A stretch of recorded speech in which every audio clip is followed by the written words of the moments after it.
Cuando un sábado atravesaba por entre unos sembrados, sus discípulos cortaban espigas y desgranándolas con las manos las comían.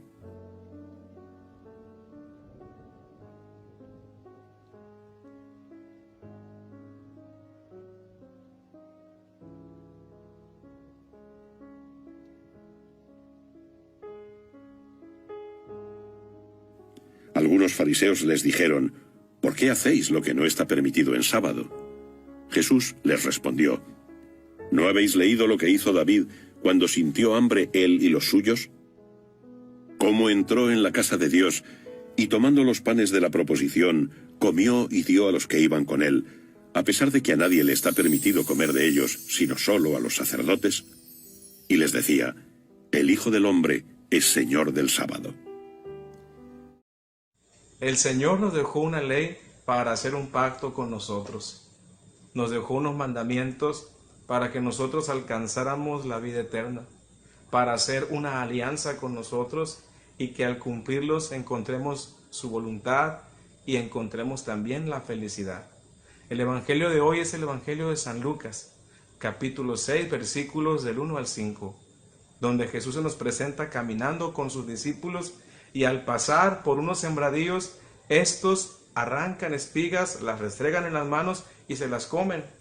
Y ante esta acción los fariseos que estaban espiándolos le llaman la atención fuertemente a Jesús y le dicen: ¿por qué tus discípulos hacen algo que está prohibido hacer en sábado? Esto puede suceder con cosas buenas en nuestra vida. Por ejemplo, vamos a misa y hemos preparado una celebración muy bien, pero ¿qué sucede? Estamos tan atentos a si alguien se equivoca, a si alguien comete un error, que al final de la misa el coordinador llama fuertemente la atención a los del servicio de altar y lo hace faltando a la caridad, lo hace insultándoles. Aquí algo no está bien. Puede suceder también que nosotros nos consideremos buenos católicos, porque vamos a misa, porque cumplimos nuestros actos de piedad, y qué bueno que no faltemos a estas cosas.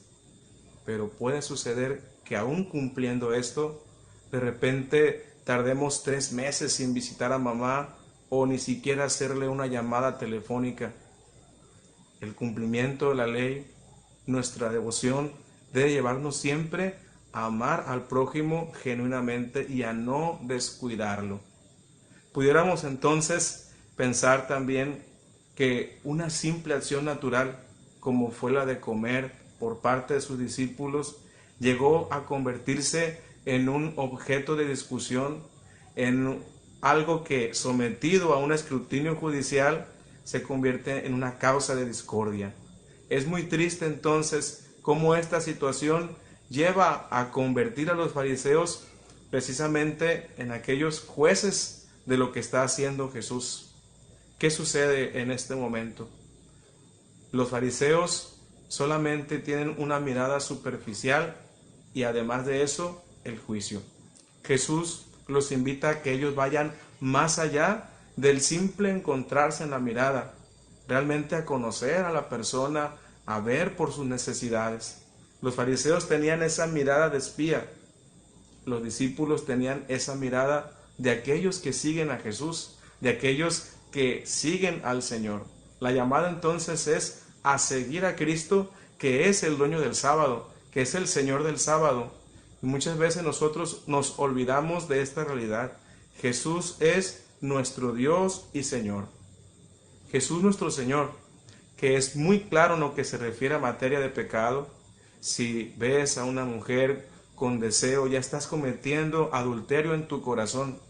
O le dijo a la mujer adúltera, una vez que ya se habían ido todos los que la acusaban: vete y no peques más. Jesús es sumamente compasivo y misericordioso. ¿Cómo podemos juntar estas dos cosas? ¿Cómo podemos conjugarlas? Jesús, que nos libra de la esclavitud del pecado, nos pide compasión para quien se encuentra encadenado en el pecado. Nos pide oración y buen ejemplo para que éste sea liberado. Pero ante todo, nos pide caridad con nuestros hermanos. A base de reproches, a base de escrúpulos, a base de rigorismos, nunca vamos a conquistar corazones para Cristo. Los fariseos se fijaban en las faltas de los demás, pero en su interior se felicitaban por su buen comportamiento. La invitación entonces es a mirar a Dios y a buscar no solo la letra, sino lo que está en el corazón de Dios. Pero lo más fuerte y lo más triste de esto es lo siguiente. Muchas veces ese fariseo, ese que acusa, no son los otros, eres tú mismo. Y a veces no te perdonas y pierdes mucho tiempo reprendiéndote y regañándote.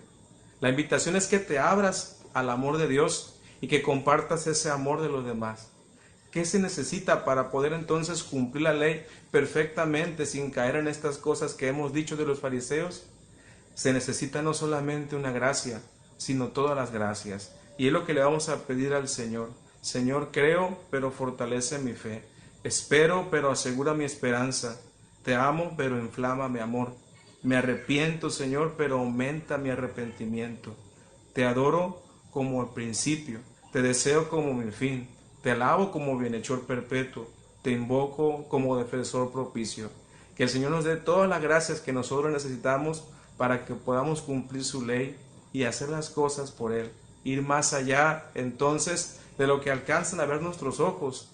Ir a nuestro corazón y saber que lo que hacemos, lo hacemos por agradar a Dios y por demostrarle que lo amamos, amando a nuestros hermanos. Que el Señor los bendiga a todos en el nombre del Padre, del Hijo y del Espíritu Santo. Amén. No se olviden de pedir por Padre Sam. Yo soy Pater Fausto Osuna, amigo de Padre Sam y miembro del equipo que colabora con él en las redes sociales. Cuídense.